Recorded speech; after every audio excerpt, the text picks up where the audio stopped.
Assalamualaikum warahmatullahi wabarakatuh. Perkenalkan, nama saya Ganevi, saya biasa dipanggil Evi.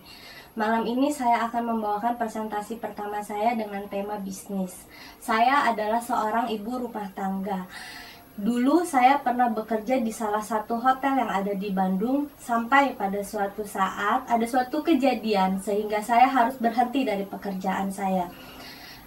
Saya mencoba beberapa bisnis kecil-kecilan, bisnis ibu rumah tangga, bisnis yang tidak mempunyai sistem. Setelah beberapa tahun saya berbisnis, semua uang yang sudah saya miliki saya jadikan modal. Alhamdulillah, usaha saya bangkrut. Hal itu tidak membuat saya menjadi patah semangat. Hal itu membuat saya mencoba untuk mencari tahu apa saja yang harus saya ketahui untuk membangun sebuah bisnis. Saya menemukan setidaknya ada 5 kunci yang wajib dimiliki agar bisnis dapat berjalan dengan baik. Yang pertama adalah tren dan timing. Tren dan timing itu harus tepat. Misalnya sekarang musim hujan, banyak orang yang mencari jas hujan. Tapi jas hujan bukanlah sebuah tren, karena pada saat musim kemarau, orang-orang sudah tidak mencari lagi jas hujan. Yang kedua misalnya adalah buku. Pada saat tahun ajaran baru, buku banyak dicari orang, tapi buku juga bukan merupakan sebuah tren, karena beberapa bulan setelah tahun ajaran baru, buku sudah tidak lagi dicari. Contoh yang ketiga adalah baju. Sekarang sedang musim celana pensil, dan kalau misalnya ada orang yang menjual celana cutbray, itu mungkin sudah tidak laku lagi. Jadi kita harus mencari tren dan timing. Yang saat ini tren yang terus meningkat dan akan meningkat di masa-masa yang akan datang. Yang kedua adalah produk dan teknologinya. Produk yang dipasarkan itu harus berkualitas dan terus berinovasi. Kalau bisa yang memiliki hak paten dan monopoli pasaran.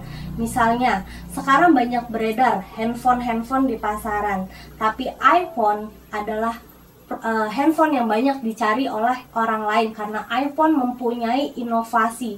iPhone merupakan suatu perusahaan yang terus berinovasi dari tahun ke tahunnya, sehingga iPhone bisa menjadi perusahaan yang living longer. Ketiga adalah partnership. Penting sekali untuk memiliki partner yang kuat dari segi keuangannya, kuat dari segi pengalamannya. Kita harus mencari tahu berapa tahun perusahaan itu berdiri, penghargaan apa saja yang sudah diraih, apakah itu merupakan suatu perusahaan terbuka sehingga bisa dilihat kapasitasnya. Kita juga bisa mengecek rating perusahaannya. Misalnya Bank BNI dengan lambang 46-nya itu ingin memberitahu kepada masyarakat bahwa Bank BNI adalah bank yang pertama yang ada di Indonesia, sehingga orang lebih percaya untuk menyimpan uangnya di bank tersebut daripada di bank-bank lainnya yang baru berdiri setahun atau 2 tahun. Yang keempat adalah marketing plan-nya. Marketing plan, kita ingin penghasilan yang seperti apa?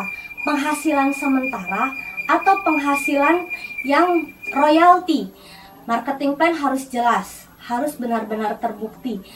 Misalnya, tukang jahit ketika ilmunya naik, maka penghasilannya pun akan naik. Awal-awal mungkin menjadi tukang jahit, setelah ilmunya naik, maka dia bisa memiliki konveksi. Setelah digali ilmunya lagi, dia bisa menjadi desainer. Desainer dengan brand itu akan menghasilkan royalti.